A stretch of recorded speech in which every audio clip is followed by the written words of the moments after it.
The psychology of a YouTuber.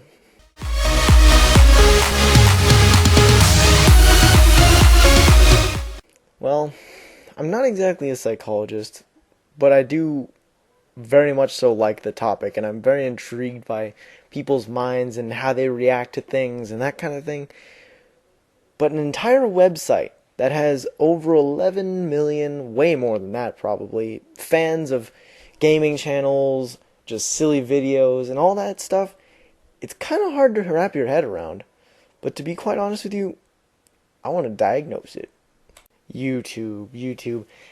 As far as the eye can see, commenters, people who just want to start their own channels and rip-offs and haters and all that kind of stuff are everywhere on YouTube. It is the most prevalent thing because that's what YouTube is about other than videos, is commenting and having fun. Now, we've all gone down those ridiculous comment chains with like 30 different comments on one person hating the other person, and one person has like a ton of upvotes and he's like, oh, look at me, I have all these upvotes, I'm right and you're wrong, herp de derp. We've all seen it. But that's YouTube. That's part of the YouTube experience. That's part of what people do on the internet. They have an excuse because they're anonymous on the internet. You can look at their profile picture, but what else can you get from it? You're never going to speak to this person again, most likely.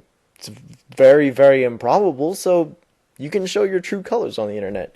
You can be who you were actually destined to be. Not someone who's shy and reclusive around his friends in real life, but no, you can actually talk and act how you were meant to act. Well, maybe not meant to act socially, because some people are just kind of jerks, but that's how you actually are on the internet, because you are unimpeded by social standings and social, what's the word, things that stop you. I don't remember the word. I'm too lazy to think about it.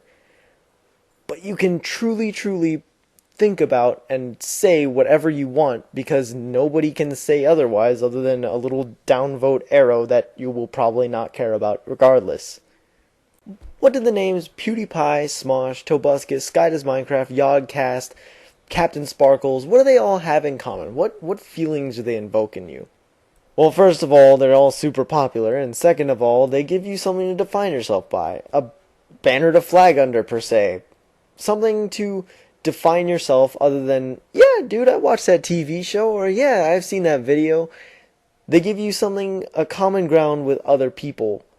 11 million people in certain cases, or in other cases, like 4 million, something like that. I'm not sure what it's called, but a lot of people also make it easier to subscribe by just being subscribed. The more people you see, the easier it is, because you're like, wow, this guy's already popular. People must like him for a reason.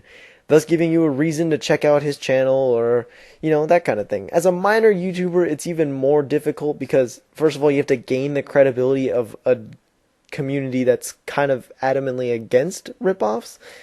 But oftentimes people are very creative and innovative. The smaller channels are oftentimes the best ones. Not necessarily all the time when you see people with like a webcam mic and it's like rah, rah, rah, rah, and they're playing Amnesia, like, okay, go play Amnesia. Anyway, you know what I'm getting at. But regardless, some small channels definitely have the potential to be up there. They just don't.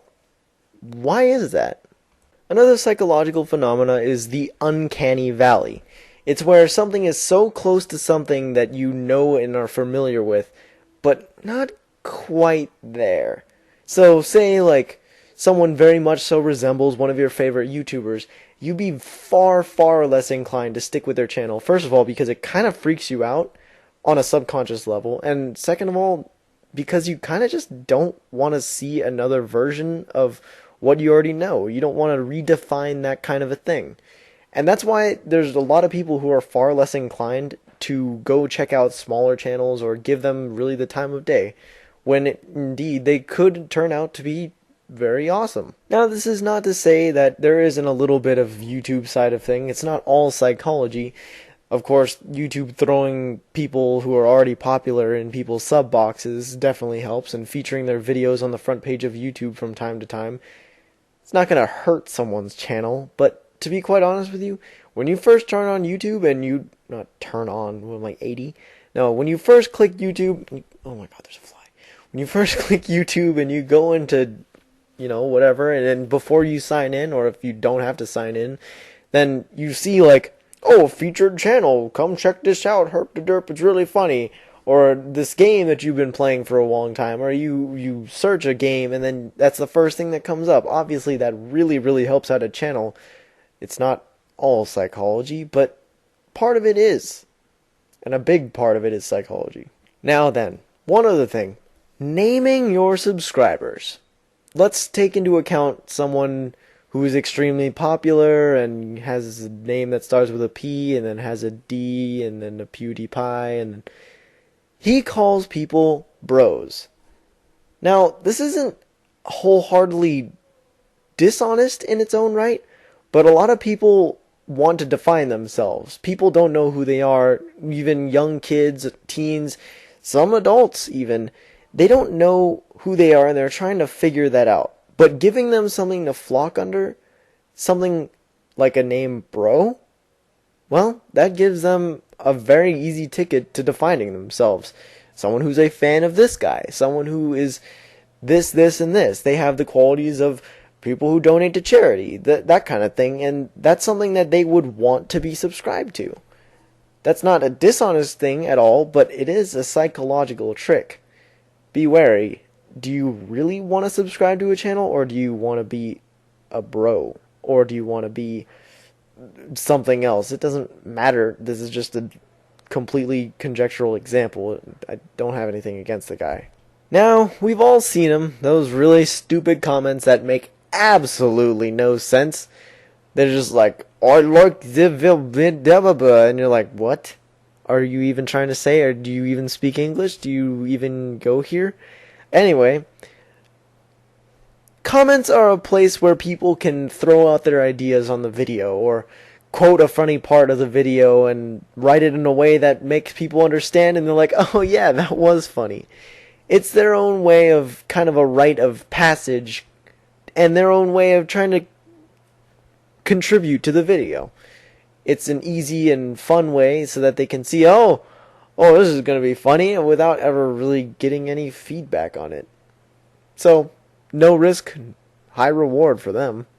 And we've also seen those offensive comments or religious comments or atheistic comments. It doesn't really matter, but we've all seen them. That's people wanting to get their opinion out there because they want to be heard. They just want attention. I mean, that's one of the most basic psychological premises. Someone deprived them of attention when they were young or something. Not to shoot at them as people, but that's what they're there for. They just want attention. They're just desperate for anything they can get. Hate, love, doesn't matter. They're either going to get support or they're going to get hate. That's how YouTube works. Or they're going to be those comments that sink into the backgrounds.